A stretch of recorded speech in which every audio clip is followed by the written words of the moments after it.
Olá, queridas irmãs. Gostaria de trazer uma palavra para a nossa meditação. Está em Lucas, capítulo 2, versículos 36 a 38. É sobre a profetisa Ana. Está escrito assim: E estava ali a profetisa Ana, filha de Fanuel, da tribo de Aser. Esta era já avançada em idade e tinha vivido com o marido 7 anos, desde a sua virgindade. E era viúva de quase 84 anos e não se afastava do templo, servindo, adorando a Deus em jejuns e orações, de noite e de dia. E sobrevindo na mesma hora, ela dava graças a Deus e falava dele, do menino, a todos os que esperavam a redenção em Jerusalém. A profetisa Ana aparece então nas primeiras páginas do Novo Testamento. Foi uma mulher extraordinária. 3 versículos na Bíblia falam sobre ela e dão destaque à sua vida de dedicação a Deus, a uma vida santa e piedosa. Primeiro, ela era uma profetisa, falava da parte de Deus. Sobre o que ela falava? Certamente ela falava sobre a vinda do Messias, porque ela esperava a redenção. Seu nome significa cheia de graça, agraciada. Seu pai se chamava Fanuel, que significa face de Deus. Ela era da tribo de Aser, que significa feliz, abençoado. É interessante notar que os nomes bíblicos, com seus significados, de alguma forma estão conectados à vida das pessoas. E eu creio que isso aparece na narrativa bíblica também para nos trazer mais compreensão sobre aquela pessoa. Ana buscava a Deus, buscava a face de Deus. E, num certo sentido, ela viu a face de Deus quando ela viu o recém-nascido Jesus. Ela viu o Verbo de Deus encarnado. Ana era uma mulher abençoada e feliz. Estava contente, satisfeita com a sua vida. Não podemos dizer que ela não tivesse problemas pessoais, certamente ela tinha, todos têm. Mas ela não ia ao templo para lamentar da sua sorte, de ter ficado viúva tão jovem. Mas ela servia a Deus, adorava a Deus, com jejuns e orações. Algumas Bíblias traduzem essa palavra servir como adoração. E nós então vamos usar nos dois sentidos. Ela servia e ela adorava, porque serviço a Deus também é adoração. Ela era uma pessoa conhecida ali no seu meio, era conhecida daqueles que frequentavam o templo em Jerusalém, porque ela estava ali de noite e de dia, falando sobre a chegada do Messias, sobre a proximidade da redenção do povo. Mesmo avançada em anos, ela era frutífera no trabalho do Senhor, porque ela o servia, o adorava continuamente, noite e dia, significando que ela estava sempre lá. E como ela esperava a redenção, o Messias, certamente ela também orava e jejuava por isso, para que ela e o povo de Deus pudessem estar preparados para esse grande advento. Ela teve um casamento breve, de 7 anos, e ficou viúva. Não está registrado se teve filhos. Mas ela, mesmo sendo viúva, não procurou casar-se novamente. Ela dedicou a sua vida a Deus. Não haveria nenhum problema dela casar novamente. Mas ela preferiu dedicar sua vida a Deus, vivendo em consagração a Deus. Com referência às viúvas, Paulo, escrevendo a Timóteo, ele diz o seguinte, capítulo 5, versículos 3 e 5 e 6. Aquela, porém, que é verdadeiramente viúva e não tem amparo, espere em Deus e persevere em súplicas e orações noite e dia. Parece que Paulo estava mesmo se referindo, estava descrevendo Ana. Entretanto, a que se entrega aos prazeres, mesmo viva, está morta. Mas Ana era assim, ela esperava em Deus, adorando com jejuns e orações. Ela tinha 84 anos e não se afastava do templo. Na nova aliança, nós sabemos que o local da habitação do Espírito Santo de Deus não é num local externo, um templo físico, mas é dentro de nós, no nosso coração, no coração daqueles que nasceram de novo. Onde você estiver, ali está o templo de Deus. E esse é o objetivo dessa mensagem, mostrar que nós podemos servir a Deus, adorar a Deus como Ana fazia o tempo todo, porque o templo do Espírito Santo de Deus somos nós. O Espírito Santo de Deus habita em nós. Se estamos no trabalho, em casa, lavando roupa, lavando louça, cozinhando, cuidando do marido, dos filhos, netos, bisnetos, supermercado, onde estivermos, o templo de Deus está ali, porque somos nós que nascemos de novo. E a pergunta que nós precisamos fazer a nós mesmas é: como temos cuidado deste templo, que é a habitação do Espírito de Deus? Como temos cuidado dos nossos pensamentos, do nosso coração, do que sai da nossa boca?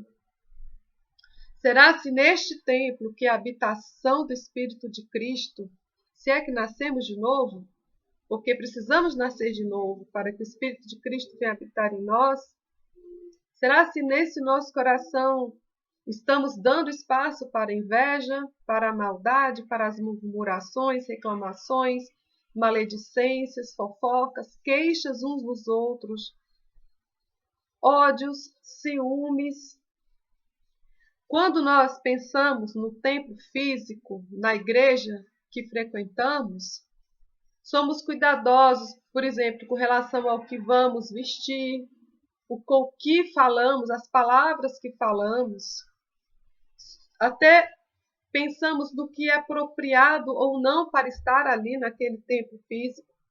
Mas quando chegamos em casa, será se agimos como se daí em diante nosso comportamento pudesse ser outro, porque Deus ficou lá naquele templo físico? Na nova aliança, nós é que somos templo do Espírito Santo de Deus. Se essa verdade, amadas, cair no nosso coração, se nós conseguirmos enxergar a realidade disso, certamente muitas coisas irão mudar na nossa vida. E começando pela nossa vida interior, pela nossa vida de pensamentos e intenções dos nossos corações. Iremos vigiar mais os nossos pensamentos, estar mais atentas à intenção do nosso coração quando falamos alguma coisa, quando tomamos alguma atitude. Se, por exemplo, se eu vou criticar uma pessoa, eu preciso pensar, será se eu estou realmente querendo ajudar aquela pessoa ou estou apenas irritada com aquela situação, com aquele comportamento e não tenho domínio próprio sobre isso? Quando falei do comportamento de uma determinada pessoa, eu falei com amor, com a intenção boa no meu coração, ou falei e meu coração estava duro? Nós somos templo do Espírito Santo de Deus. E não precisamos ir ao templo físico para servir a Deus. Podemos servir a Deus onde estivermos. É claro que na igreja, também lá, nós servimos ao Senhor, porque nós servimos uns aos outros. É lá que nos congregamos, que temos comunhão com os nossos irmãos, que podemos nos edificar uns aos outros. Mas nós precisamos buscar a face de Deus em todo o tempo. Ana servia a Deus, adorava a Deus com jejuns e orações e ações de graças. O jejum e oração são práticas mostradas em toda a Bíblia, inclusive ensinadas por Jesus, pelo próprio Jesus. Ele disse: quando jejuardes, quando orardes, Jesus espera que façamos isso. Orar e jejuar voluntariamente é algo que deve fazer parte da nossa vida cristã. Ana jejuava e orava noite e dia, ou seja, aquilo era parte da vida dela. Ana chegou na mesma hora em que Jesus estava sendo levado pelos seus pais para ser apresentado a Deus. Ela viu o Senhor Jesus ali recém-nascido, e embora ela vendo ali um bebezinho nos braços de seus pais, Pela fé, ela glorificou a Deus por providenciar tão grande redenção. E começou então a falar sobre aquele menino e o que ele representava para a redenção dela e do povo. Um último aspecto que eu queria enfatizar: Ana teve discernimento do tempo em que ela viveu, o tempo em que ocorreu a encarnação do Verbo de Deus. Era o tempo da chegada do Messias. Nós também precisamos discernir o momento em que vivemos. Estamos nos últimos dias e estamos próximos da volta do Senhor Jesus Cristo. A nossa redenção final está próxima. E também, por outro lado, sabemos que a qualquer momento podemos ser chamados para estar para sempre com o Senhor Jesus na glória do Pai. Então, precisamos estar preparadas e também contribuir para que o povo de Deus esteja preparado para a volta do Senhor ou para a sua chamada, para o momento em que ele vai ser chamado. Cada um vai ser chamado para estar diante de Deus. Em resumo, temos o exemplo da profetisa Ana, que no seu tempo profetizou a redenção, a chegada do Messias. A igreja e nós individualmente temos em nossas mãos a grande profecia, a palavra de Deus revelada em sua plenitude na pessoa do Senhor Jesus Cristo. Somos portadores e anunciadores desta grande profecia, as boas novas da salvação, da remissão e perdão dos pecados por meio do sangue de Jesus Cristo e também da sua iminente volta. Somos agraciadas por Deus por meio de Jesus Cristo e buscamos conhecer a Deus e podemos contemplar a face de Deus na pessoa de seu Filho, como disse Paulo escrevendo em sua segunda carta aos Coríntios, no capítulo 4, versículo 6. Porque Deus, que disse que das trevas resplandecesse a luz, é quem resplandeceu em nossos corações para a iluminação do conhecimento da glória de Deus na face de Jesus Cristo. A igreja, em meio a lutas e provas desta última hora, tem encontrado força, alegria, consolo em Deus. Somos templos de Deus e devemos servir e adorar a Deus com toda a nossa vida, em todo o tempo, noite e dia, buscando em primeiro lugar o reino de Deus, jejuando, orando, anunciando a salvação em Jesus Cristo, o perdão dos pecados e a sua iminente volta. Ana trouxe consolo e esperança aos que estavam em sua volta, inclusive a José e Maria, que estavam atônitos com tudo aquilo que se dizia sobre aquela criança. E Maria havia recebido ali uma palavra de Simeão, uma profecia da parte de Deus que dizia que ela teria um grande sofrimento, uma espada traspassaria a sua própria alma, significando o sofrimento de Maria ao ver o seu amado filho ser crucificado. Então Ana ali, depois de ver aquele menino, ela começou a falar do menino para todos que estavam ali, louvando e agradecendo, glorificando a Deus. E assim devemos ser nós, falando deste menino, do Senhor Jesus Cristo, da sua obra completa de redenção, ressurreição e a sua iminente volta.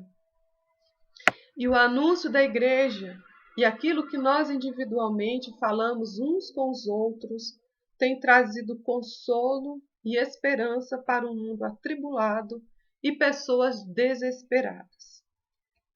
Queridas irmãs, que possamos dedicar a nossa vida ao Senhor, como fez Ana, servindo a Deus em todo o tempo, não importa a idade, né? Ela é uma senhora de 84 anos e era útil no serviço do Senhor. E não importa a idade, porque onde estivermos, nós somos o templo do Espírito Santo e podemos estar sempre em comunicação com o nosso Deus, orando e servindo a Deus, jejuando, orando para que o povo de Deus esteja preparado, seja consolado, confortado nestes dias de tantas tribulações. Podemos trazer essa linda profecia, a grande profecia, que são as boas novas da salvação, a redenção dos pecados, anunciar ao mundo do perdão dos nossos pecados e que há uma vida maravilhosa em Cristo Jesus, que já pode ser desfrutada aqui nesta terra, uma vida abundante, cheia do Espírito Santo de Deus. E assim podemos servir a Deus noite e dia, podemos glorificar a Deus e falar a respeito de Jesus, porque não há nada mais que encha tanto o nosso coração, que nos dê tanta esperança e consolo, do que falarmos do nosso Salvador, meditarmos na sua vida, e por meio de Cristo podemos ver a face de Deus. Que seja assim com cada uma de nós. Tenhamos bom dia, que Deus continue nos abençoando, que a paz do Senhor Jesus Cristo seja com todas. Amém.